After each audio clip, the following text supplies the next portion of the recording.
pasteur Bonkouta, Roland. Je l'ai connu à l'église Soleil Couchant quand il avait commencé à communier là-bas dans ses débuts. Et lorsqu'il avait pris son engagement de prendre le baptême, tout à l'heure, je crois, je vais l'exhorter. Et au moment où il s'était senti prêt de prendre son baptême, son engagement de baptême, alors je l'ai amené au baptême et je l'ai baptisé. Et aujourd'hui, je suis très ravi, quand je suis arrivé à Brazzaville, d'apprendre qu'il avait commencé une œuvre en Pissa et qu'aujourd'hui, cette œuvre-là est au niveau de Mansimo Cataracte.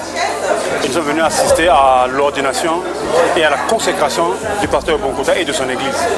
Je suis le pasteur Roland Bonkouta de l'église Amen Tabernacle. Alors ma joie est grande pour la journée d'aujourd'hui. Et Dieu est descendu, il s'est servi d'un homme appelé Francis Tinona. Et Dieu savait bien avant la fondation du monde que cet homme va m'engendrer dans la foi. Ce n'est pas bien d'être un pasteur Melchisedec. Un pasteur qui n'a pas de papa.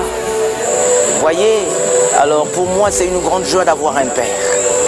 L'ordination est une cérémonie au cours de laquelle on impose les mains à un serviteur de Dieu dans lequel on a vu un ministère se manifester. Donc c'est une action qui consiste à sanctionner, à reconnaître un ministère comme étant un ministère venu de Dieu. Lorsque quelqu'un n'est pas encore ordonné et qu'il est un serviteur de Dieu véritable envoyé par Dieu, il fera le travail.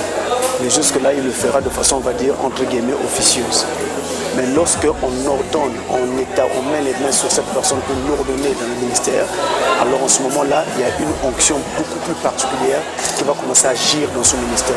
C'est obligatoire qu'un serviteur qui travaille pour Dieu soit ordonné. L'apôtre Paul l'avait fait pour Timothée, Branham l'a fait pour ceux qui étaient autour de lui. Eh bien, c'est obligatoire. D'ailleurs, c'est la parole de Dieu qui parle de cela. C'est établi dans 1 Timothée 4, verset 4.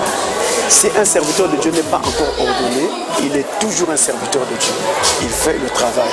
Mais il n'a pas, on va dire, une sorte de reconnaissance officielle du ciel et des anciens qui l'entourent dans le travail qu'il est en train de faire. C'est pour cela qu'il faut donc être ordonné. On n'ordonne pas un ministère juste comme ça à ses débuts. Il faut d'abord le laisser travailler un moment pour observer et être sûr que c'est bel et bien un ministère venu de Dieu. Donc nous devons voir des fruits produits par le Saint-Esprit tout au long de son ministère. C'est ce qui nous permet de nous rendre compte que c'est Dieu qui est à l'œuvre. Alors là, on peut mettre nos mains pour l'ordonner. Et quand on met les mains pour ordonner quelqu'un, non seulement que vous reconnaissez son ministère comme étant un ministère venu de Dieu, mais en même temps vous lui donnez la main d'association. C'est-à-dire que vous appuyez son ministère et vous serez avec lui pour l'accompagner tout au long de son ministère. Quand il y aura des besoins, il pourra toujours se rabattre auprès de vous pour des conseils et pour des soutiens en tout genre. Si un problème arrive à l'église, naturellement, en tant que père spirituel, vous êtes amené à intervenir. Vous n'avez qu'une voix dans le vote, vous n'avez pas la décision.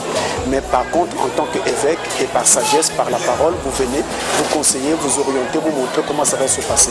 Mais l'église ne perd pas sa souveraineté. Je voudrais simplement dire qu'il est toujours bon de laisser les choses de Dieu se faire en leur temps.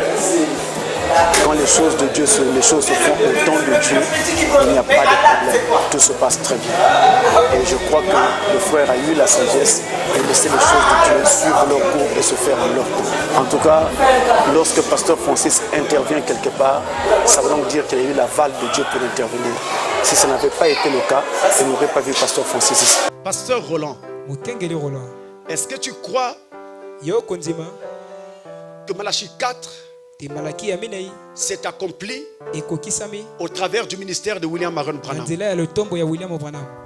Oui, je le crois de tout mon cœur. Est-ce que devant cette assemblée et ces ministres qui sont ici, tu promets d'évangéliser le Seigneur Jésus-Christ, de répandre la bonne nouvelle du Seigneur Jésus-Christ conformément et fidèlement aux enseignements apportés par le prophète de Dieu, William Marion Branham?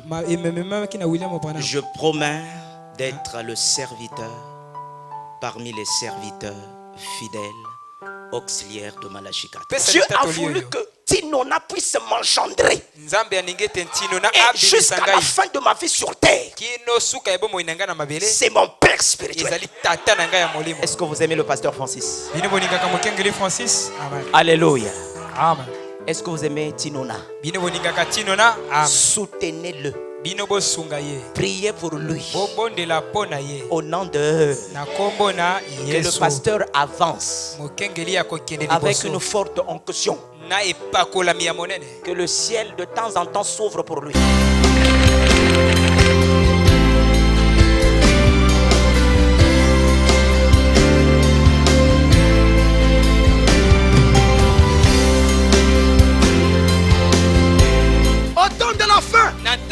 Nous étions en train de l'attendre. On attendait son arrivée. Mais quand vous attendez l'arrivée de quelqu'un, au moment où il s'approche, est-ce qu'il s'approche de dos?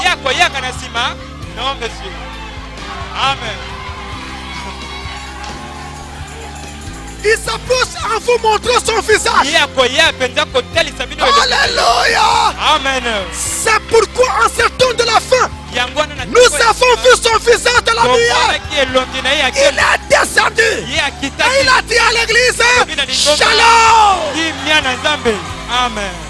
Elle avait dit, son avait dit, dans ce temps de la fin, Dieu avait tous des problèmes. Il avait toutes des difficultés spirituelles, physiques, matérielles, tout.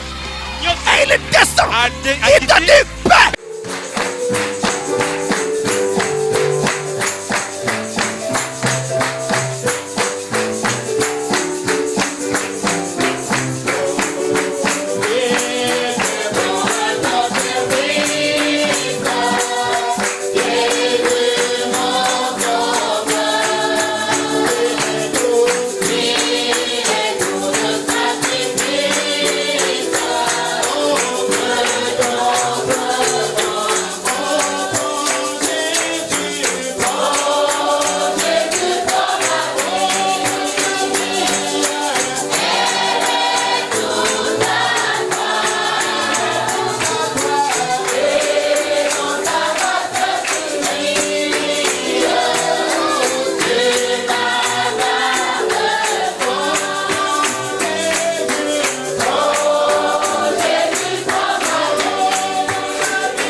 Nous te sommes reconnaissants pour cette occasion que tu nous accordes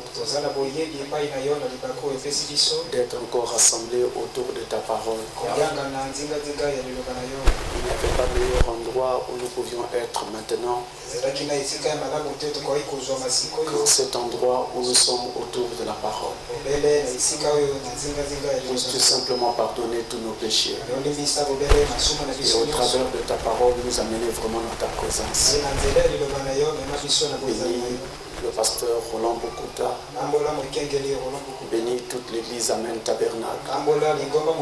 Bénis tous les saints ici présents. Et bénis aussi tes enfants partout où ce message arrivera. Nous avons confiance que tu es déjà au milieu de nous. Toi qui as fait la promesse disant que là où deux ou trois sont assemblés en ton nom, tu es au milieu d'eux. Au nom de Jésus-Christ. Amen.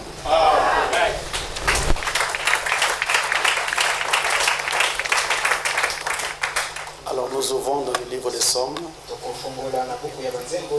au chapitre 77.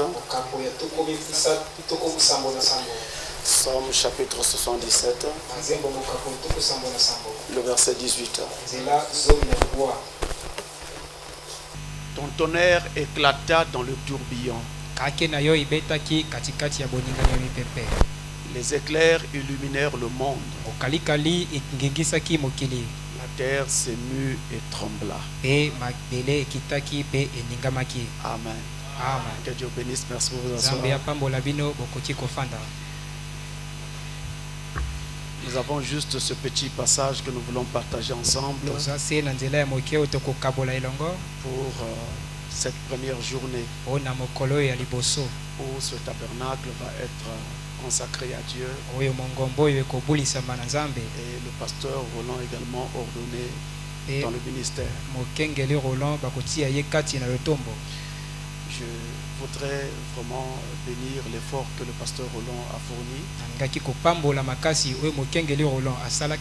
pour avoir un endroit comme ça où le peuple de Dieu peut s'assembler et écouter la parole de Dieu calmement. Lorsque vous voyez ceci, cela montre ce que la personne avait sur le cœur. Alors vraiment, au nom du Seigneur, bravo pasteur Roland.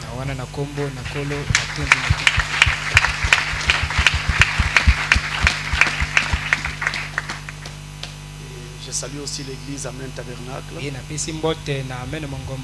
Nous rendons grâce à Dieu qui permet que nous puissions être ensemble aujourd'hui. Donc pour cette première journée, nous allons partager ce petit passage que je venais de lire. Psaume 77, le verset 18. Où il est donc écrit que ton tonnerre éclata dans le tourbillon. Lorsque j'ai reçu l'invitation du pasteur Roland, j'avais encore beaucoup de travail à faire là où j'étais à Pointe-Noire. J'ai continué mon travail pendant un moment. Et lorsque je m'apprêtais à monter sur Brazzaville, alors je me suis mis à me poser des questions. Seigneur, quand je vais arriver là-bas, qu'est-ce que tu voudrais que j'apporte à tes enfants?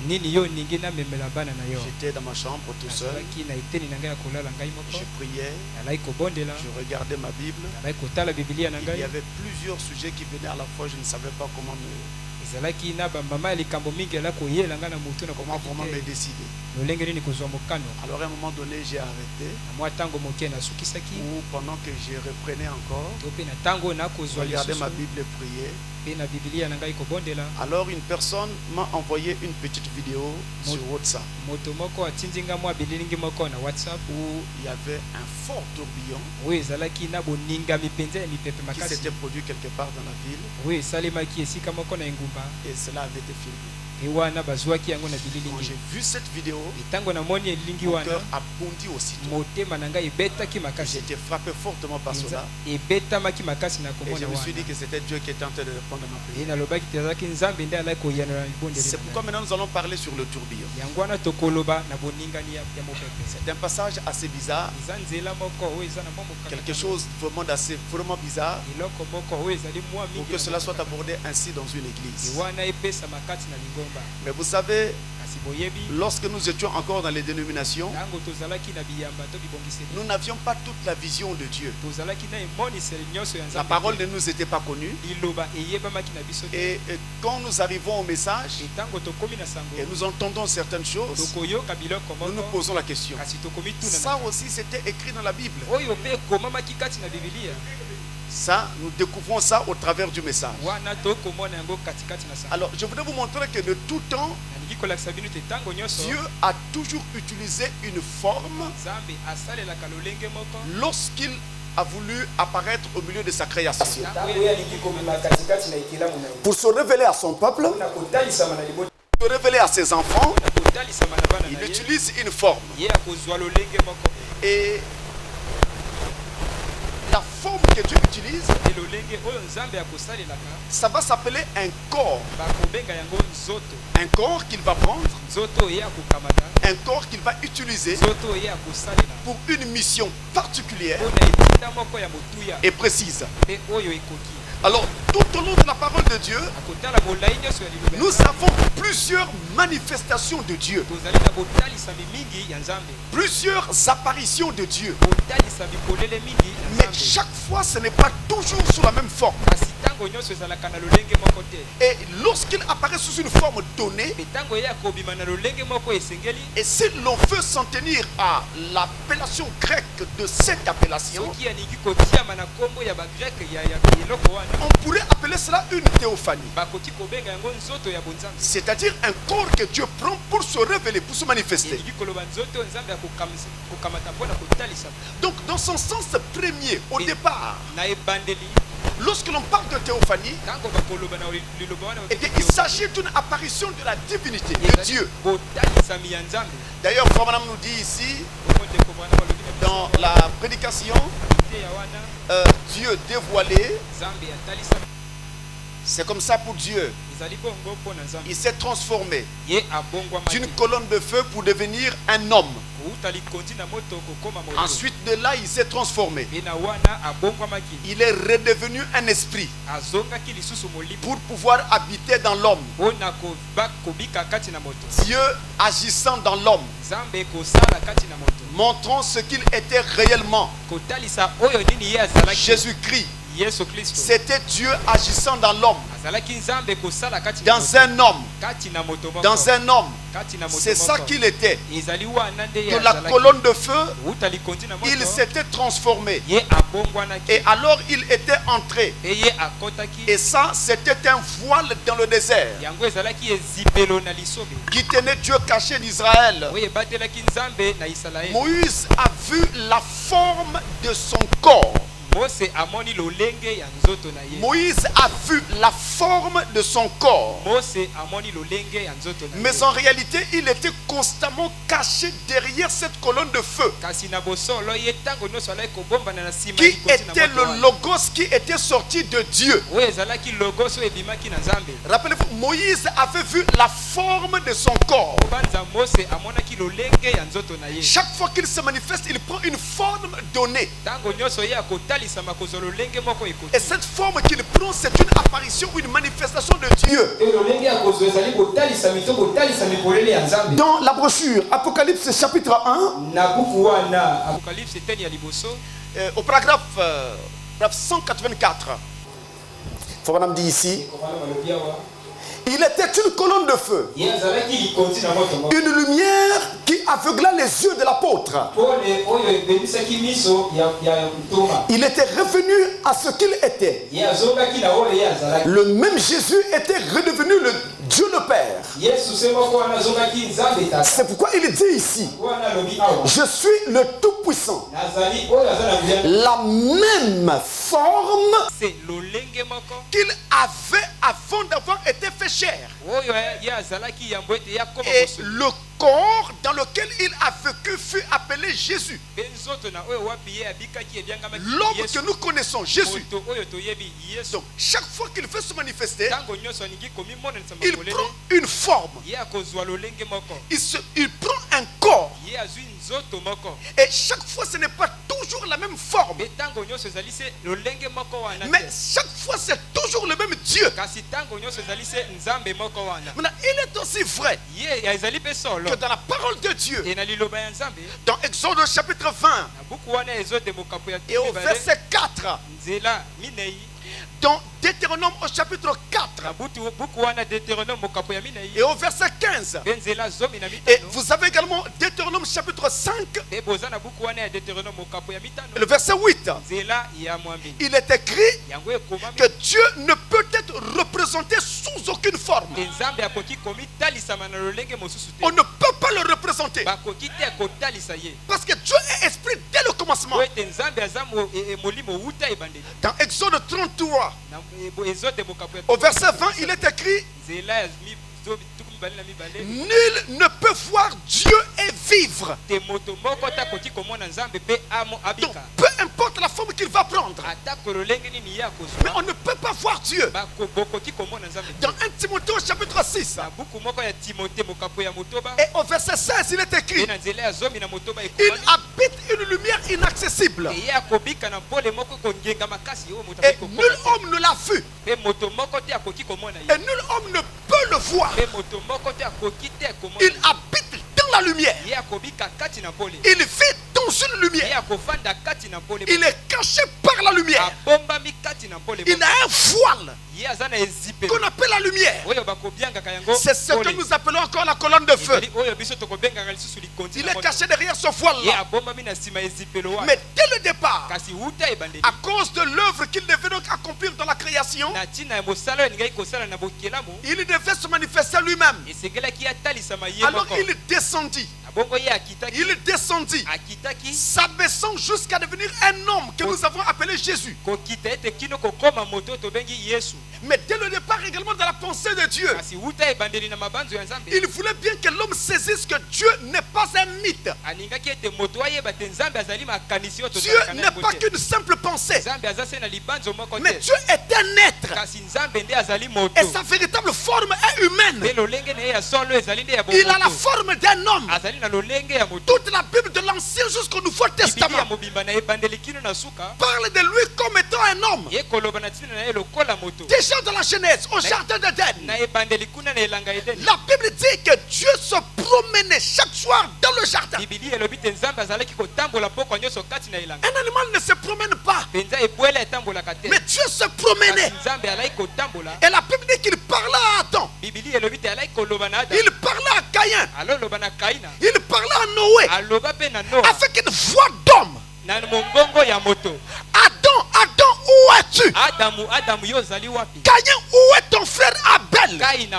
Ce n'était pas la voix d'un oiseau, ce n'était pas la voix d'un animal, mais c'était la voix d'un homme. Et la Bible dit qu'il parlait à Moïse comme un homme parle à un homme. Et quand Noé entra dans l'arche, la Bible dit que c'est Dieu lui-même qui ferma la porte de l'arche.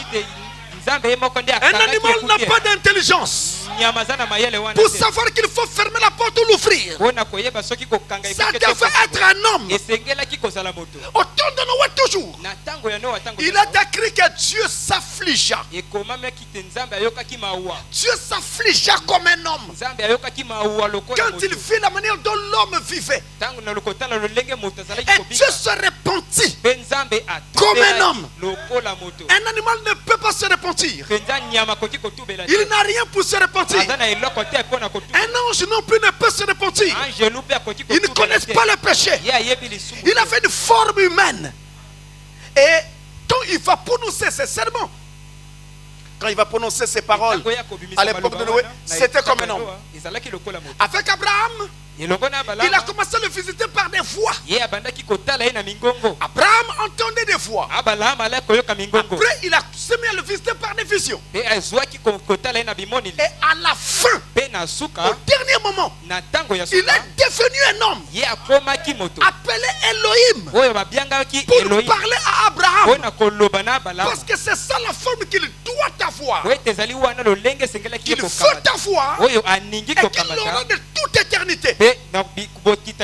Lorsque nous le verrons, et la Bible d'ajouter, la terre entière est son marchepied. La terre entière, un animal n'a pas de pieds. Un animal a des pattes. Nous sommes d'accord? Amen. Mais la terre entière est son marchepied.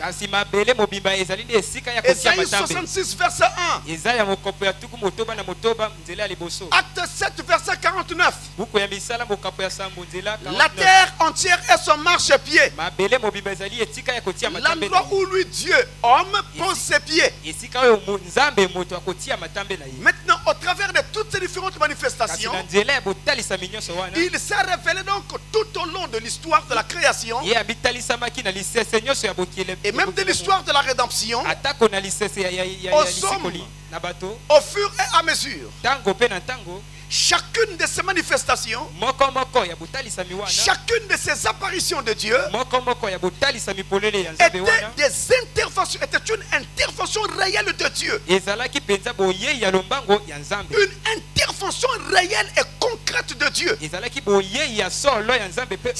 une initiative personnelle de Dieu dans l'histoire. Ainsi, quand il choisit de prendre une forme quelconque, il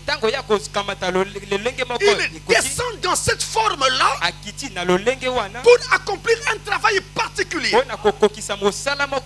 Et ce travail est significatif pour ce temps-là et pour les peuples qu'il visite sous cette forme-là. Ainsi, dans toute la parole de Dieu, il y a plusieurs manifestations possibles de Dieu. Nous ne pourrons pas toutes les citer, mais je vous en montre quelques-unes. Nous avons déjà la forme colonne de feu que vous connaissez, que vous avez vu sur la tête de Frère Branham. Quand Dieu vient sous la forme colonne de feu, c'est sous la forme d'une lumière. Et bien là, il est un ange de l'alliance. Là, il est le Saint-Esprit. En tant que colonne de feu, il est l'ange de l'alliance. Il y a un homme dans cette lumière. Il est aussi le Saint-Esprit. Rappelez-vous le jour de la Pentecôte, quand la colonne de feu est descendue, elle s'est partagée en 120 morceaux. Et chaque morceau s'est posé sur un croyant de la chambre haute. C'était la colonne de feu. Et c'est ça le Saint-Esprit qu'il reçut. Sur la forme colonne de feu, il est le Saint-Esprit. Il est aussi l'ange de l'alliance. Et rappelez-vous quand Pierre était en prison, gardé par des soldats, les portes étaient en fer. Il était scellé là-dedans, là dans ces cellules du péché. Et Dieu est descendu. Il a traversé les portes sous la forme d'une lumière. Il arrive dans la pièce. Il devient un ange. Et il a juste touché Pierre. Quand la main de l'ange a touché Pierre, les chaînes qui le liaient sont tombées. Pierre s'est réveillé. Il faut en face de lui un ange. Et l'ange lui dit: mets ton manteau, mets ta ceinture, mets tes souliers et suis-moi. Amen. C'était une colonne de feu. Et quand Pierre va le suivre, l'ange est passé par la porte fermée. Alléluia. Amen. Bizarrement, Pierre qui était un homme Pierre qui n'était pas un ange, lui aussi est passé par les mêmes portes. Et si vous voyez l'ange de Dieu, je répète, si vous voyez l'ange de Dieu qui a visité cette tâche, vos chaînes doivent se couper. Et quand l'ange te touche, alors il te dit mets ton manteau. Amen. Mets ta ceinture. Mets tes souliers. Le manteau c'est l'onction. La ceinture c'est la vérité. Les souliers c'est la zèle de l'évangile. Maintenant suis-moi. Maintenant suis-moi. Et suis l'ange. Dieu dans la colonne de feu, sous la forme d'un ange. Là il était l'ange de l'alliance. Nous la retrouvons encore avec Saul de Tarse, qui partait pour arrêter les croyants. En chemin sur la route de Damas, une lumière va briller sur son chemin et projeter Saul sur la poussière. Il roule dans la poussière et ensuite il lève les yeux vers le ciel. Qu'est-ce qu'il voit? Une lumière. Il s'est dit, mais pourquoi Jéhovah vient m'attaquer? Cette lumière je la connais. C'est le grand Jéhovah qui conduisait nos pères dans le désert. Moi je ne l'attaque pas. Moi j'attaque Jésus et son groupe. Mais lui il m'arrête pourquoi? Que la lumière sort une fois. Il y a un homme qui fait dans cette lumière. Et la voix dit, Saul, pourquoi me persécutes-tu? Mais qui es-tu, Seigneur? Moi je ne te persécute pas. Je persécute Jésus et son groupe. Et la voix dit, Jésus, que tu persécutes. Autrement dit, le Jéhovah de l'Ancien Testament, c'est le Jésus du Nouveau Testament. Amen. Ça c'est Dieu dans la colonne de feu. Et dans cet ange, il est descendu au travers du messager prophète du temps de la fin. Et qu'est-ce qu'il fait? Il ouvre la parole. C'est une colonne de feu qui ouvre la parole. Et je dois vous dire mes frères, les gens n'ont peut-être pas compris le signe du Messie qui a été manifesté en ce temps de la fin. Quand Frère Branham tournait le dos à l'assemblée, ce n'était pas pour faire plaisir aux gens. Ce n'était pas pour montrer aux gens que Branham était puissant. C'était pour dire aux gens que le temps de l'ouverture de la parole était arrivé. Et de la même façon que vous voyez ces signes se manifester de la perfection sans erreur. La parole qui va sortir sera aussi sans erreur. Et le prophète dit, c'est une colonne de feu qui ouvre la parole. Et quand il presse le sceau, il montre que la colonne de feu venait dans son bureau. Elle était suspendue là. Et lui disait tout sur les sceaux. Et lui partait prêcher. Nous avons reçu un message particulier. Amen. Ça c'est Dieu de la colonne de feu.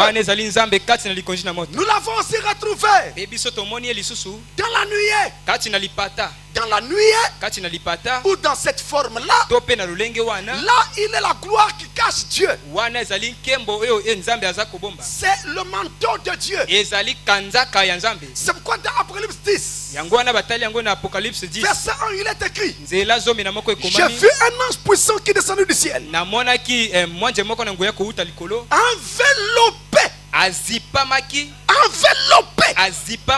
d'une nuée, et l'arc-en-ciel au-dessus de sa tête. La nuée était son manteau. La nuée le cachait au peuple. La nuée était la gloire dans laquelle il habitait. Ça c'est Dieu dans la nuée. Ensuite il y a une forme très répandue dans toute la Bible, la forme voix. Là il s'est manifesté à plusieurs saints, wana atalisamaki na basantu mingi à plusieurs prophètes dans le passé. na basakoli mingi na ntango ya kala Ils ont entendu sa voix bayokaki mongongo na ye qui leur parlait oyo ayalaki koloba na bango au fur et à mesure. na ntango mpe na ntango C'est ainsi donc qu'il s'est manifesté à tous ceux de l'Ancien Testament. eza na bongo nde atalisamaki na baoyo nyonso ya boyokani Et ya il s'est kala aussi manifesté à Abraham mpe atalisamaki na abalahama sous la forme de ces na voix-là. lolenge ya mingongo wana Et après, mpe na nsima il lui parlait sous la forme des visions. alobaki ye na lolenge ya bimoneli Jusqu'à ce que finalement il devienne un homme. kino ete ye akoma moto Il y a une autre forme eza également. na lolenge mosusu mpe La forme étoile. na lolenge ya monzoto Quand il vient sous la forme d'une étoile, ntango ye akoya na lolenge ya monzoto là on l'appelle l'étoile brillante du matin. wana bakobenga ye monzoto ekongenga ya ntongo Et en tant qu'étoile lokola monzoto ou étoile brillante du matin, to monzoto ekongenga il ya est ntongo notre guide ye azali mokambi na biso pour nous permettre de nous orienter mpo na kolakisa biso nzela afin de nous montrer le chemin. mpo ete alakisa biso amema biso na nzela Il malamu vient aussi sous la forme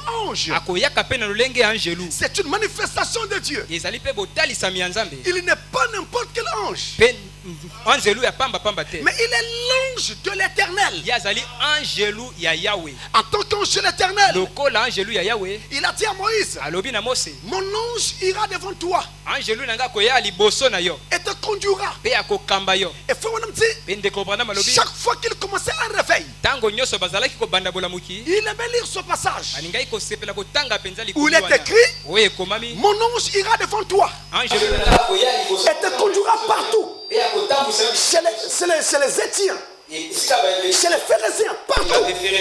Mon ange ira devant toi. angelu na nga akoya liboso na yo Et c'est son proclame ezali nde mwango na ye d'aller devant le peuple kokende liboso ya libota dans chaque réveil. na elamuki nyonso Et quand une église s'ouvre à sa parole, mpe ntango lingomba ekofongwama na cet liloba ange na est ye présent dans cette église-là. angelu wana bozali na ye kati na Et lingomba il nous amène au réveil. ye akomema bolamuki Il nous amène au baptême du Saint-Esprit. akomema kino libatisi ya molimo mosantu Cet ange ira devant toi. angelu wana akoya liboso na yo Il s'est révélé à Gédéon. ye atalisamaki na gedeona Et à Gédéon, il dit, mpe na gedeona alobaki je suis l'Éternel lui-même. nazali yawe ye moko L'ange de l'Éternel angelu ya yawe n'est rien d'autre que l'Éternel lui-même. ezali mosusu te ka yawe ye moko Il vient là sous la forme d'un ange, akoya na lolenge ya angelu mais c'est toujours lui. kasi ezali nde ye moko Tout comme quand il vient de la colonne de feu. lolenge moko ntango akoya na likondi na moto C'est toujours lui. ezali se ye moko Lui que vous voyez. ye oyo bokomona Rien d'autre que lui. mosusu te kaka ye moko Alors, à côté de cela, mpe mwa pene na yango il y a aussi une forme appelée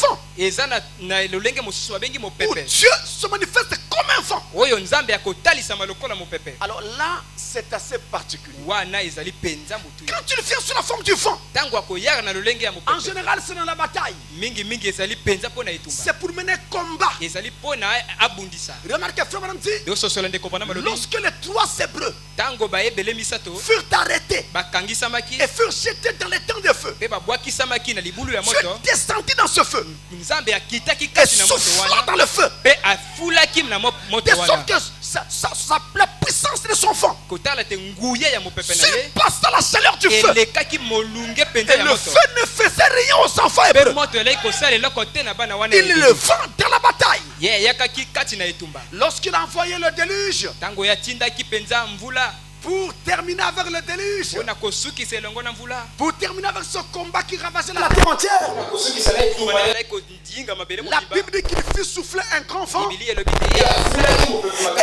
et les eaux s'apaisèrent. mpe mai ekitaki Genèse 8, verset 1. yonese ya wi Les eaux s'apaisèrent. mai ekitaki À l'époque de Jonas également, na ntango ya yonase mpe il avait un travail très important à faire. alaki na mosala ya motu ya kosala Jonas ne le comprenait pas. yonase alaki kososola yango Alors il envoya un vent chaud wana yatindaki mopepe moko ya qui mabe brûla même Jonas. oyo etumbaki ata Jonas sentait une grande chaleur alaki koluka molunge makasi et demanda même la mort. alaki koluka ata koluka C'était parce qu'il ne comprenait pas ce que Dieu voulait faire. alaki po ete alaki koyeba nini nzambe alingaki kosala Jonas 4, verset 8. yonase minei nzela ya mwana C'est Dieu dans le vent. ezali nzambe kati na mopepe Maintenant, quand il vient sous la forme du vent, ntango ya koya na lolenge ya mopepe eh bien, il vient aussi parfois sous la forme d'un tourbillon. ntango mosusu akoya na ntango ya boningani ya mopepe Le tourbillon n'est rien d'autre qu'un vent, boningani ya mopepe ezali kaka nde mopepe mais un vent impétueux qui tournoie, kasi mopepe makasi oyo ekotambolaka un vent qui tourne sur lui-même mopepe ekobalola ye moko à une grande vitesse. makasi mpenza Ça soulève la poussière, ekotombola putulu ça soulève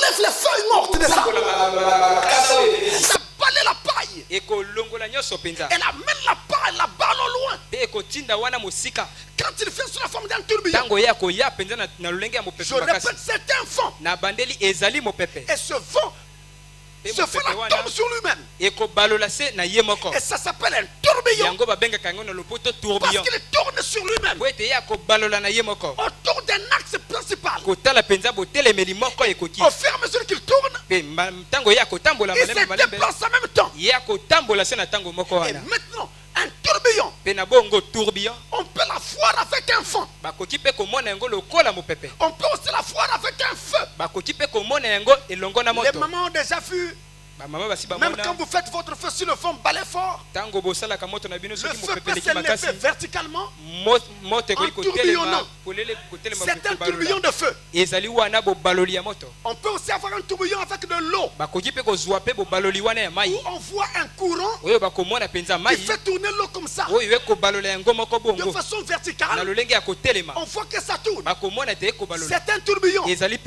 L'eau qui tourne sur elle-même autour d'un axe principal. Et nous le voyons dans le fond. La forme la plus répandue de la Bible, c'est avec le vent.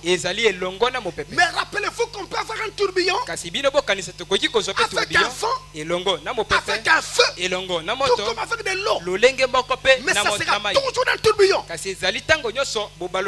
Pourquoi Dieu vient-il sous la forme d'un tourbillon? Pourquoi un tourbillon? Qu'est-ce qui intéresse Dieu là-dedans?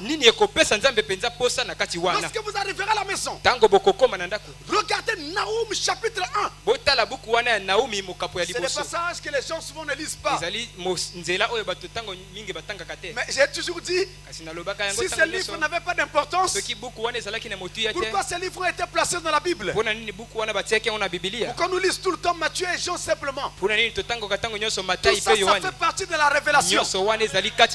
Donc dans Naoum chapitre 1, verset 3, il est écrit, l'Éternel marche dans le tourbillon. L'Éternel marche dans le tourbillon. Les nuées sont la poussière de ses pieds. Mais il marche dans un tourbillon. Il se promène dans un tourbillon. Il se déplace dans un tourbillon. Arrêtons-nous un instant sur ce passage. Si Dieu marche dans un tourbillon ou dans le tourbillon, alors si nous voyons un tourbillon, eh bien Dieu est là-dedans en train de se déplacer. Attention, tous les tourbillons que vous voyez tous les jours, ça ne veut pas dire que Dieu est là-dedans. Je parle des événements bibliques qui ont eu lieu du temps de la Bible, ou des événements qui ont eu lieu du temps de Frère Branham, où Dieu était manifesté dans un tourbillon. C'était Dieu se déplaçant, en train de se mouvoir. Dans Esaïe chapitre 5 et au verset 28, et dans Ézéchiel chapitre 10 le verset 13, il est écrit, le tourbillon représente les roues du char de Dieu. Le char sur lequel Dieu se déplace, ces roues sont des tourbillons. C'est le tourbillon. C'est la même pensée. La même pensée qui dit que Dieu se déplace dans un tourbillon. Dieu se déplace dans le tourbillon. Dans Esaïe 66 et au verset 15, il est écrit que le tourbillon représente les chars de l'Éternel lui-même. Autrement dit, c'est toujours la même pensée. L'Éternel marche dans le tourbillon. tourbillon. L'Éternel se déplace dans le tourbillon. Si donc vous lisez la Bible et que vous voyez un tourbillon, faites attention, Dieu doit être là-dedans. Si vous lisez le message de Frère Branham et vous entendez parler d'un tourbillon, faites attention, Dieu doit être là-dedans. Parce qu'il se déplace sur le tourbillon. Il se déplace dans le tourbillon. Tenez, regardez, à l'époque de Moïse, un jour Moïse dit, Seigneur, il y a longtemps que je te sers. Je ne vais pas continuer à te servir comme ça. Je voudrais te voir. Si je ne te vois pas, je n'avance plus. Vous vous rappelez de l'histoire? Dieu dit à Moïse, mets-toi dans la fente du rocher. Va sur le rocher. Mets-toi sur le rocher. Mais attention, ne t'arrête pas seulement sur le rocher. Mets-toi dans la fente. Là où il y a une déchirure, une brèche sur le rocher. Prends tes pieds, mets dans la brèche qu'il y a sur le rocher. Quand tu auras mis tes pieds dans la brèche du rocher, alors je passerai et tu pourras me voir. Moïse l'avait servi pendant longtemps, mais il ne l'avait jamais vu. Quand il est allé se mettre sur le rocher et qu'il a mis ses pieds dans la fente du rocher, alors il y a eu un tourbillon qui est passé très fort. Quand le tourbillon passe devant Moïse, Moïse se retourne pour regarder le tourbillon qui passait. Et il voit dans le tourbillon la forme d'un homme, mais il n'a fait que son dos. Il n'a pas fait son visage. Il a passé. Il est passé devant Moïse. Moïse s'est retourné. Il le regarde passer. Il voit son dos. Et Moïse dit c'était comme un dos d'homme. Moïse confirme que Dieu ressemble à un homme. Mais alors Moïse voulait qu'il s'arrête. Il était déjà passé. Moïse crie, Seigneur, mais j'ai dit que je voulais te voir. Je n'ai vu que ton dos, mais je n'ai pas vu ton visage. Il dit Moïse, non, toi tu ne peux pas voir mon visage. Tu es dans un âge où tu ne peux voir que mon dos. Tu es dans l'âge du reflet. Tu es dans l'âge du reflet. L'âge des ombres. L'âge de la loi. Mon visage tu ne peux pas voir. C'est pourquoi je suis passé. Je m'en vais. Je suis en route. Amen. Je suis en route vers le temps de la fin. Amen. Laissez-moi vous imaginer quelque chose. Vous voyez, Pasteur Roland est ici. Imaginez que Pasteur Roland, c'est Moïse. Maintenant ici, là, se tient le serviteur du temps de la fin. L'Éternel passe. Lui, il se retourne pour regarder. Il ne voit que le dos. Entre lui et celui qui est ici, tu vois le visage. Au temps de la fin, nous étions en train de l'attendre. On attendait son arrivée. Mais quand vous attendez l'arrivée de quelqu'un, au moment où il s'approche, est-ce qu'il s'approche de dos? Non, monsieur. Amen. Il s'approche en vous montrant son visage. Alléluia. Amen. C'est pourquoi en ce temps de la fin, nous avons vu son visage de la lumière. Il est descendu. Et il a dit à l'église, Shalom. Amen. Frère, c'est Frère Branham qui dit que quand il est apparu, il a dit à l'église, Shalom. Je reviens. C'est Frère Branham qui dit que quand il est apparu, il a dit à l'église, Shalom. Shalom veut dire paix. Cela veut dire Cela veut dire qu'à ce temps de la fin, Dieu a fait tous tes problèmes. Il a fait toutes tes difficultés spirituelles, physiques, matérielles, tout. Et il descend. Il te dit paix. Amen. Quelqu'un dit amen à cela? Amen. La paix ne sera jamais pour toi si tu ne dis pas amen à cela. C'est celui qui dit amen qui reçoit le bénéfice de la parole. Il a dit paix. Il a dit paix. C'est-à-dire, même s'il y a fait des femmes de nuit qui t'embêtaient, même s'il y avait des sirènes qui t'embêtaient, quand tu crois ce message, ça s'arrête. Amen.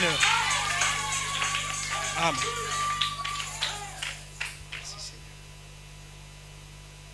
Et en ces temps de la fin, c'est Dieu qui marche dans le tourbillon a fait quelque chose de très particulier qu'on n'avait peut-être pas remarqué.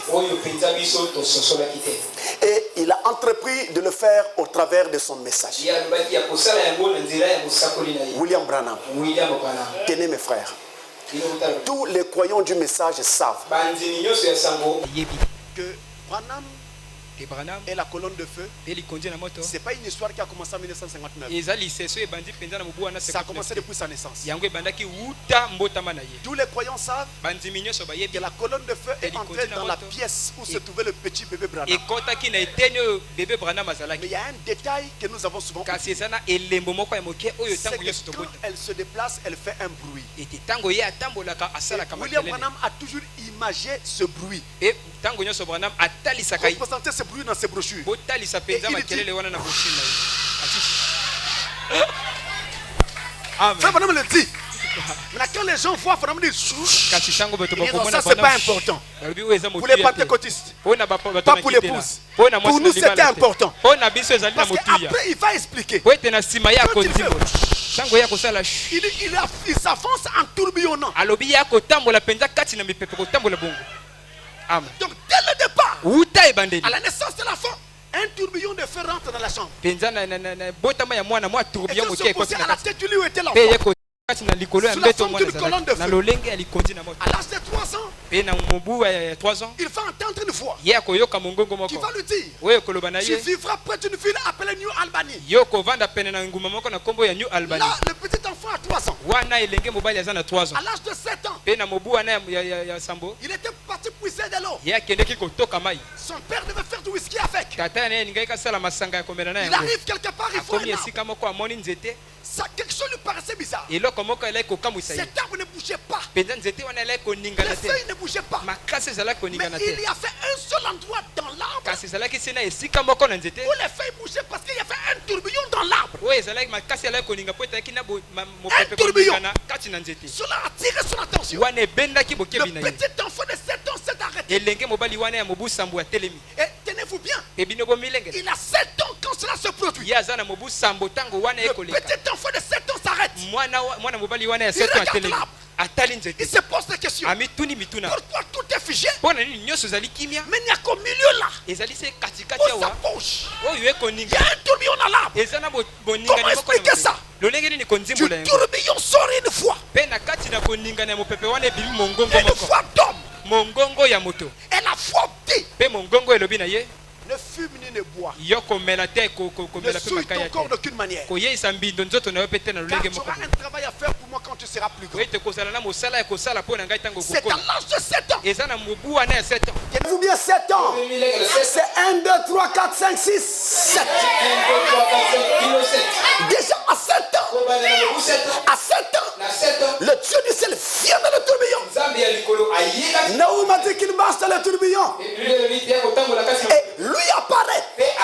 C'était un signe précurseur de ce qu'il fera. Alors plus tard, il devient serviteur de Dieu. Il s'est posé des questions, il voulait avoir des réponses nettes. Il est allé dans sa caverne. Là où il s'est consacré. Et alors cet homme apparaît. Il dit c'est la première fois que je le voyais sous la forme d'un homme. Là il le voit sous la forme d'un homme. Ce n'est pas fini. Quelques temps après, il y a quelqu'un qui a eu un problème sérieux. Ça devait être un soldat si je ne me trompe pas. Alors on avait besoin urgemment de frère Branham pour sauver sa vie. On a envoyé un hélicoptère pour prendre Branham. En même temps on a envoyé une voiture. Les gens se sont dit, si l'hélicoptère se trompe d'endroit, là où se trouve frère Branham, on met des gens dans la voiture pour le prendre aussi. Afin qu'on sauve cette vie. Branham est informé. Les gens arrivent, atterrissent. Branham se lève, il fait sortir de la maison. Pour aller avec eux et prier pour cet homme-là. Soudain dans la grande salle. Là où il était, la salle où il était, c'était un tourbillon qui apparaît. Alors il faut sortir encore de tourbillon. Et lui dit, ne va pas. Le temps de cet homme est arrivé. Mais c'est un tourbillon qui sort cette fois. Il y a un moment où Branham avait commis un péché devant Dieu. Et il voulait être pardonné. Il avait prié. Mais il sentait comme si le ciel lui était fermé. Comme si Dieu ne lui avait pas pardonné. Alors qu'est-ce qu'il fait? Il est donc allé quelque part dans la brousse là où il prie d'habitude. Et s'est tenu sur le rocher. Et a dit, Seigneur, comme Moïse d'autrefois, si tu m'as pardonné, je voudrais te voir. Amen. Il est debout sur le rocher. Seigneur, comme Moïse d'autrefois, si tu m'as pardonné, je voudrais te voir passer. Il est debout sur le rocher. Qu'est-ce qui se passe-t-il? C'est un tourbillon qui passe devant lui. C'est passé. Il a senti son cœur s'apaiser. Il dit, Père, si c'est toi, je vais en avoir le cœur net. Je vais avoir la confirmation. Passe une seconde fois. Le même tourbillon est repassé. Mais là, on ne voit plus de dos. Là, on ne voit plus rien. C'est un mystère. On ne voit plus rien. Mais rappelez-vous, quand cet événement s'est produit, pour frère Branham, c'était la confirmation que Dieu lui pardonnait. Mais pour toi et moi, c'était la confirmation qu'on a fait maintenant sur la terre un prophète comme Moïse. Amen.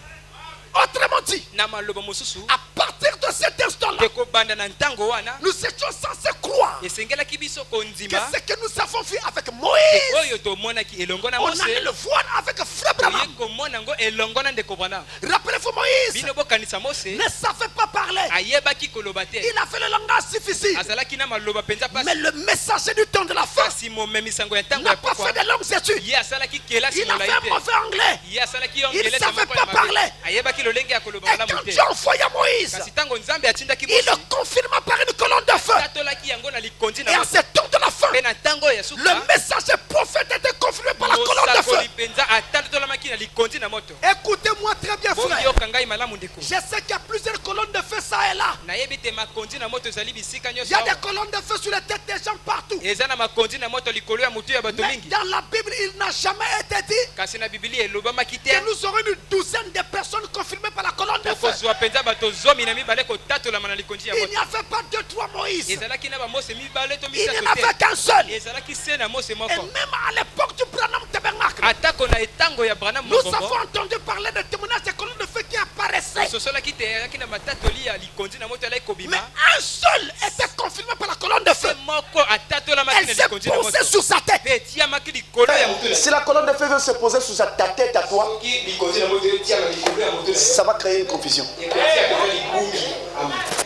Nous allons nous poser des questions. Est-ce que c'est toi le messager? Ou c'est Branham? Ou devons-nous en attendre un autre? Un seul devait être confirmé par cela. Ne vous trompez pas. Et de la même façon que Moïse reçut la parole de Dieu, ce messager prophète aussi rapporterait la parole au temps de la fin. Et c'est ce qui devait donc se produire aujourd'hui. Mais seulement, frère, il y a eu un événement particulier qui s'est produit à l'époque de Frère Branham. Je vais prendre cela dans le prophète, s'il vous plaît. En rapport avec cette opinion.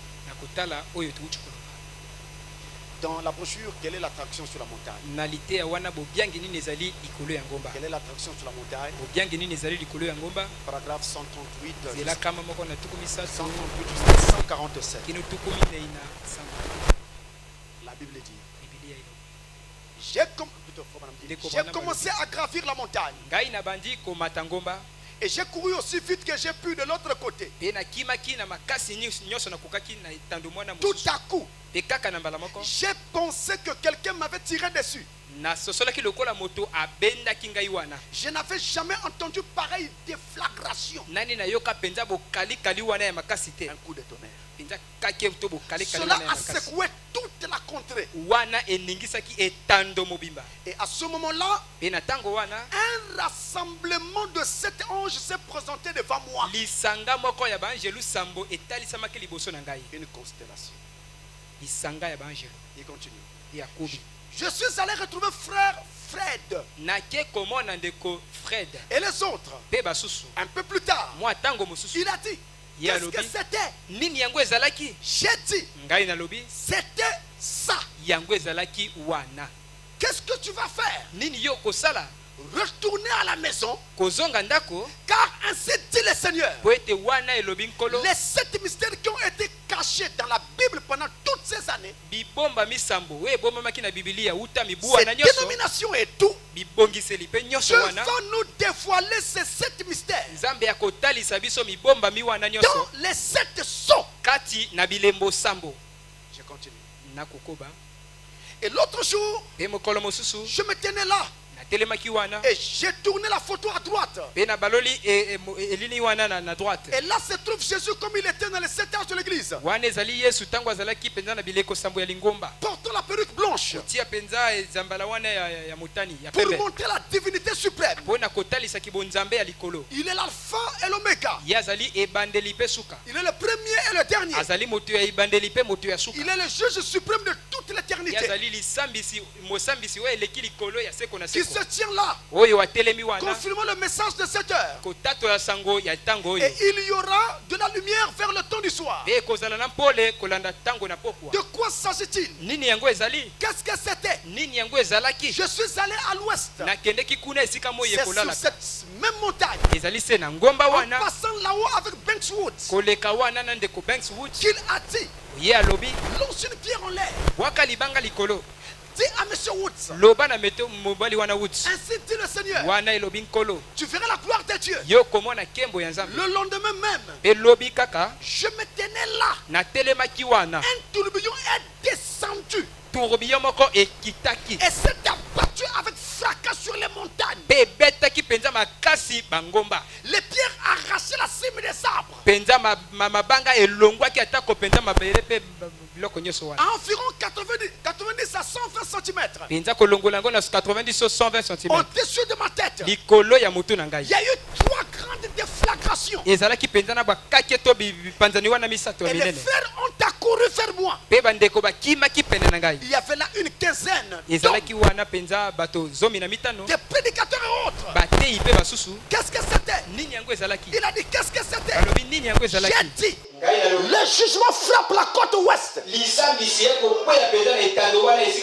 Environ 2 jours plus tard, le tremblement de terre a presque englouti l'Alaska. Quelle est cette lumière sur le mont Sunset? Dans la forêt Coronado en Arizona. Quelle est cette chose étrange qui est arrivée là-haut, qui a fait que les gens soient venus de l'est et de l'ouest en voiture? Ramasser les pierres qui se sont retrouvées près de l'endroit où cela a frappé. Et chacune d'elles, les pierres qui se sont détachées de la montagne, chacune d'elles, chacune de ces pierres, là où cela l'a arraché, elle a 3 angles. Toutes les pierres qui se sont détachées avaient une forme pyramidale. 3 angles. Les 301, elles ont été posées sur les bureaux, posées comme presse-papier, partout dans le pays. Quelle est cette chose étrange? Sur le mont Sunset, dans la forêt Coronado, c'est Dieu révélant sa parole. Que s'est-il donc passé quand Dieu a décidé d'ouvrir les sceaux?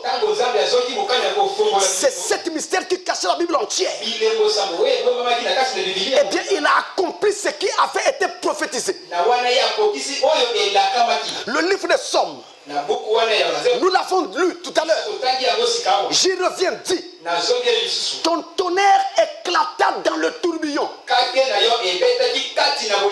Les éclairs illuminèrent le monde. La terre s'émut et trembla. Ton tonnerre éclata dans le tourbillon. Vous voyez ce que Dieu a fait?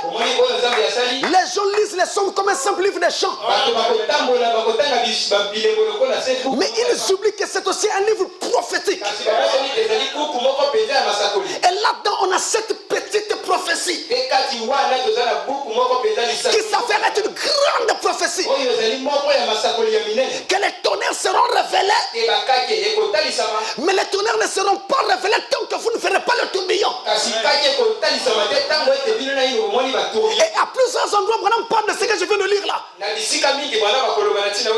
Comment est-ce que le tonnerre a grondé ce jour-là? Il y a eu un tourbillon qui a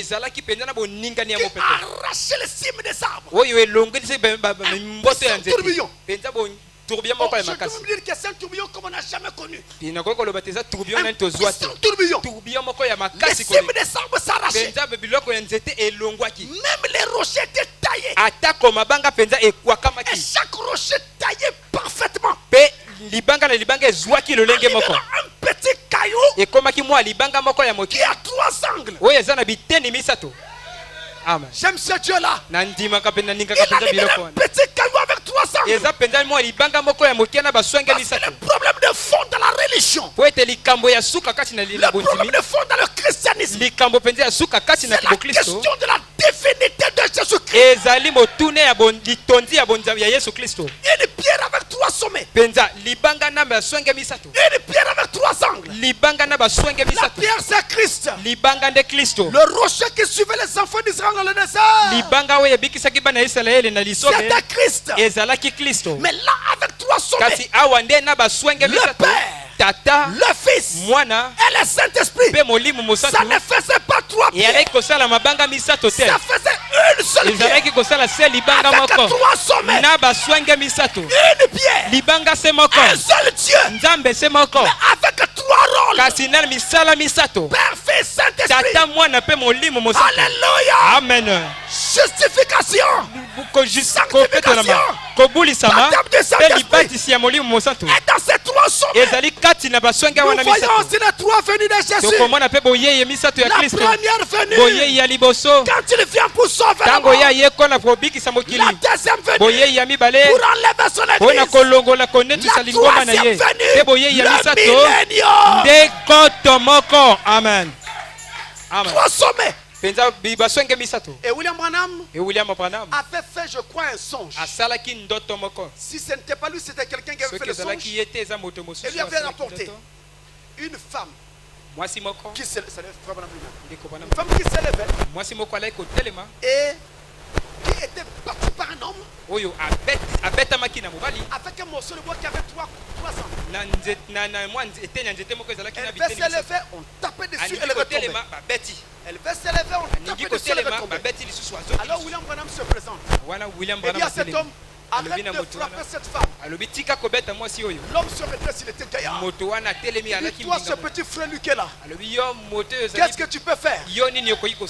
Alors sur place, Frère Branham change. Il se métamorphose. Les muscles grossissent. Il devient cassusculaire gaillard. Après, il a donné un coup à cet homme. Il est tombé. Et la femme a été libérée. Et l'interprétation est venue.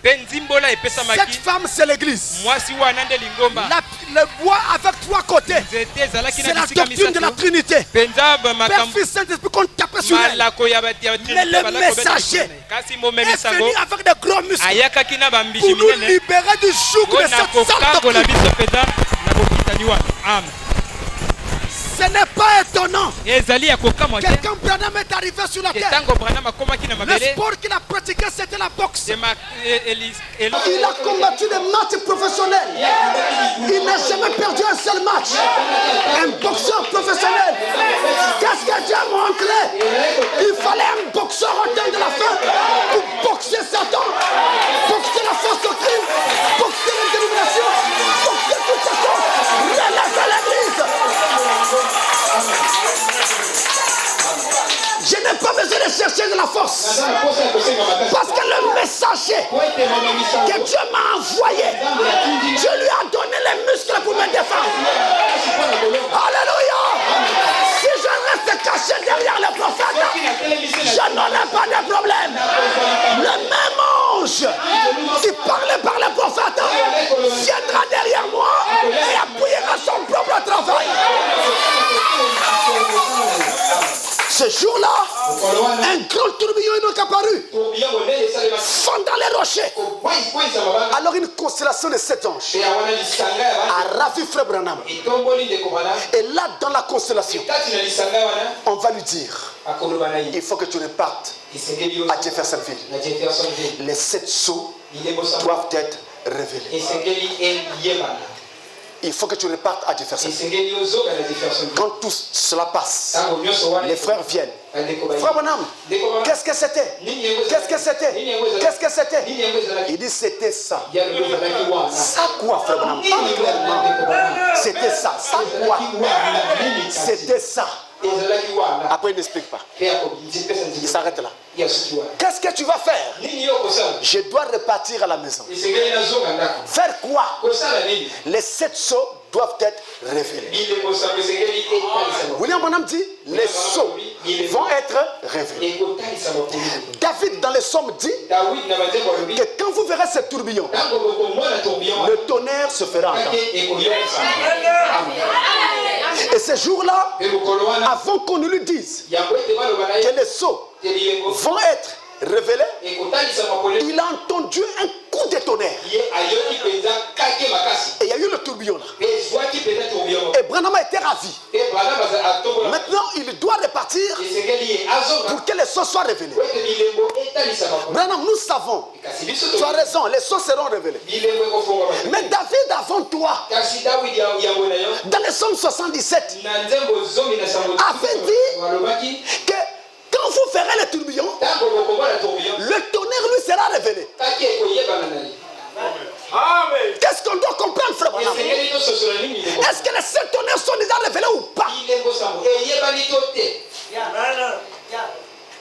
Mes frères, ne cherchez pas loin. Les 7 tonnerres sont révélés. Tenez, le livre était fermé et scellé dedans et en dehors. En dedans, c'était scellé de 7 sceaux. Au dehors, c'était aussi scellé de 7 sceaux. 7 sceaux au dedans, 7 sceaux au dehors, 7 sceaux partout. Comment pouvez-vous connaître les sceaux qui sont à l'intérieur du livre? Si vous ne commencez pas par briser les sceaux qui sont au dos du livre, les sceaux qui sont dans le livre, c'est ce que nous appelons couramment les 7 sceaux. Les 7 mystères qui cachent la Bible entière. Les sceaux qui sont au dos du livre, c'est ce que nous appelons les 7 étoiles tonnerre. Jean n'a pas écrit. On lui a venu n'écrit pas. Mais qu'au jour de la fin du 7e ange, quand il sonnerait de la trompette, le mystère serait accompli. Le mystère serait achevé. Si nous ne pouvons pas croire que les tonnerres sont révélés, à ce moment-là, croyons aussi que le mystère n'est pas encore accompli. Il nous faut donc un autre messager qui viendra accomplir le mystère. Mais la Bible est claire. À la fois du 7e ange, quand il sonnerait de la trompette, le mystère serait accompli. Je n'attends plus un autre messager. Je n'attends plus un autre messager. J'ai déjà eu mon messager. Il a écouté la parole. J'ai entendu le tonnerre. J'ai vu le tourbillon. Amen. Il a souvent été dit qu'Élie est monté au ciel sur un char de feu. C'est vrai, vous avez raison. Mais vous n'avez pas aussi remarqué que quand Élie monte au ciel, il est monté au ciel dans un tourbillon. Oui, c'est écrit, mes frères. C'est 2 Rois chapitre 2. 2 Rois chapitre 2 verset 1 et verset 11. Élie monte au ciel dans un tourbillon de feu. Je vous ai dit que ce tourbillon peut être un feu, peut être un feu, tout comme ça peut être de l'eau. Élie monte au ciel dans un tourbillon de feu. Il fallait qu'il y ait un tourbillon cette heure du soir pour descendre ou sortir le tonnerre. Somme 77. Ton tonnerre se fait entendre dans le tourbillon. Le tonnerre sort du tourbillon. Le tourbillon relâche le tonnerre. Et quand le tourbillon se fait voir, vous se fait voir à la fin de cette tâche. C'était pour révéler les 7 tonnerres. Et ces 7 tonnerres étaient l'échelle de Jacob, que Dieu a relâché du tourbillon pour faire monter son épouse. La foi de l'enlèvement vient des 7 tonnerres. Et les 7 tonnerres, c'est ce message de temps de la fin. 7 tonnerres signifie 7, c'est la perfection. Tonnerre, c'est la foi de Dieu. 7 tonnerres, c'est la parfaite foi de Dieu. Ainsi, en ce temps du soir, quand ce tourbillon se fait voir, que le tonnerre se fait entendre, les sons ont été révélés. Les tonnerres ont libéré les sons. D'ailleurs, quand vous allez arriver à la maison, essayez de lire Apocalypse 6. Vous verrez comment se passe l'ouverture des sceaux. Au moment où l'on ouvre le premier sceau, la Bible dit qu'il y a un coup de tonnerre qui se fait entendre. Un bruit qui se fait entendre avec fracas. À l'ouverture du premier sceau. Au deuxième sceau, il n'y a plus de bruit. Troisième saut, il n'y a plus de bruit. Quatrième saut, on n'entend plus ce bout de tonnerre. Et quand on arrive au sixième saut, plus de bruit de tonnerre. Ça ne se fait plus entendre. Ça se fait entendre une seule fois. À l'ouverture du premier saut. Pourquoi? Parce que le tonnerre devait d'abord se faire entendre. Les sauts qui sont au dos du livre devaient d'abord être brisés. Afin que ne soient révélés les sauts qui sont dans le livre. Et c'est dit.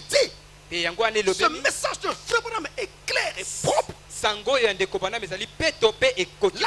de l'enlèvement s'y trouve. Et comme il est monté au ciel dans un tourbillon de feu.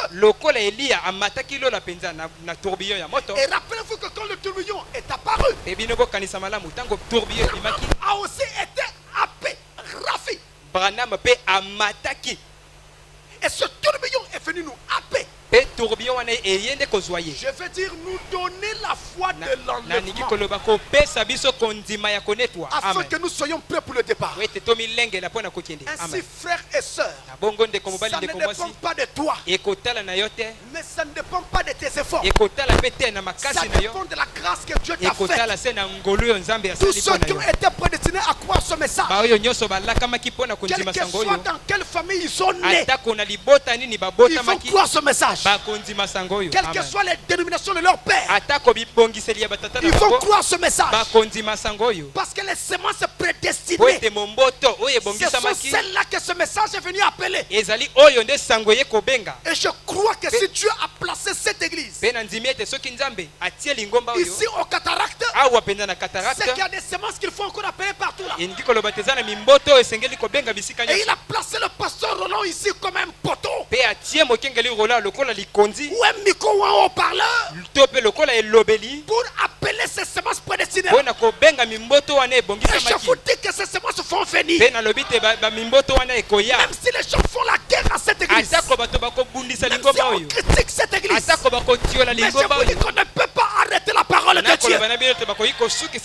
Dieu marche dans le tourbillon. Et quand il avance, personne ne peut l'arrêter. Il est en train d'accomplir son but et son plan. Je vous le dis au nom de Jésus de Nazareth.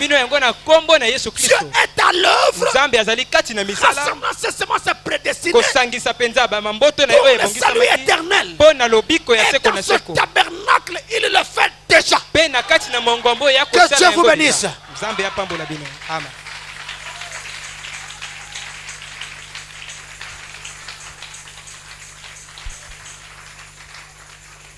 Alors nous allons nous remettre tous au Seigneur à présent.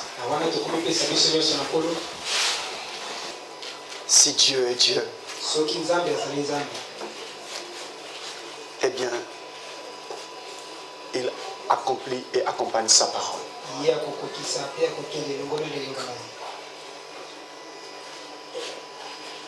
Pour-nous à la rivière.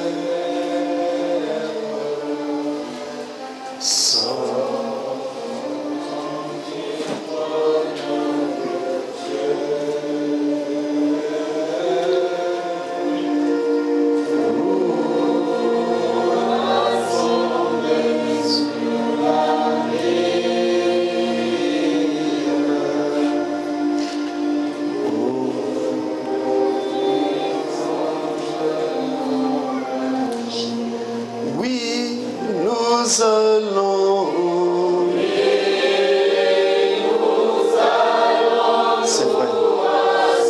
Alléluia.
Chacun se mette en prière.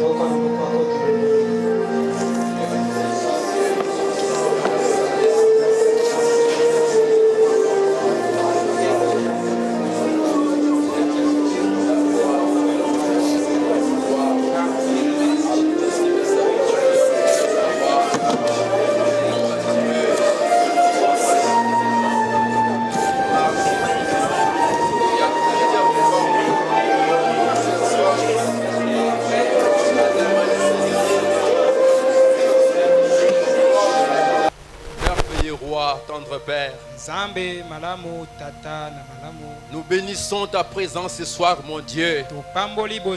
Oh oui, Père, tu nous as parlé ce soir. Dieu, toi, tu marches dans un tourbillon. C'est dans tous les âges qu'il a fait, mon Dieu, mon roi. Tu as voulu toujours être près d'un homme de gloire. Et tu t'es manifesté à travers l'homme par le tourbillon. Merci pour cette parole, mon Dieu. Oh Père éternel, merci pour la parole. Merci pour le message de ce soir, mon Dieu, mon roi. Bénis richement ton serviteur, mon Dieu, mon roi, qui s'est époumoné, mon Dieu, mon Père, pour être sous l'onction de Dieu. Oh, être sous l'inspiration de Dieu. Pour transmettre, mon Dieu, ce que tu avais mis en lui. Non par la foi, mais mon Dieu, mon roi. Que ce soir, bien-aimé Père, que ce message a amené les âmes dans la foi de l'enlèvement, dans le baptême du Saint-Esprit, dans la nouvelle naissance, mon Dieu, mon roi, dans la guérison, oh Dieu, dans la paix, dans la joie, parce que tu as dit ce soir, quand tu es venu au stade ce soir, tu as amené, tu as dit shalom à l'église. Shalom, c'est la paix. Oh, c'est paix là, mon Dieu, mon bien-aimé Père. C'est ce message que tu as donné. Plus de cris, plus de lamentations, plus de troubles. La paix est là. La victoire est là. Malgré les épreuves, shalom était donné à l'église. Tendre Père, merci. Maintenant, Père très saint, nous avons terminé la réunion, mon Dieu. Oh Père très saint, merci de souvenir encore demain. Nous allons revenir ici, mon Dieu, mon roi, pour continuer au deuxième jour. Oh bien Père, nous remettons ton serviteur, mon Dieu, mon roi. Oh, le pasteur Francis, dans tes mains. Pour que le Saint-Esprit, oh Dieu, mon Père, dis encore davantage, mon Dieu, mon roi. Et que nous tous ici dans ce tabernacle, chacun invité, mon Dieu, mon roi, tire de lui ce que toi tu as mis en lui. Tendre Père, merci beaucoup, Seigneur. Nous t'acclamons, Seigneur, grâce à tout ça, mon Dieu. Nous te bénissons, nous te louons, mon Dieu. Nous te glorifions dans les siècles des siècles. Au nom de Jésus-Christ. Maintenant, Père, va avec chacun de nous sur le chemin de retour, mon Dieu, mon roi. Et la paix que tu nous as donnée dans ces messages nous accompagne sur la route jusque dans nos maisons, Seigneur. Nous nous reverrons demain si tu nous l'accordes, Seigneur. Au nom de Jésus-Christ. Amen. Amen. Amen. Amen.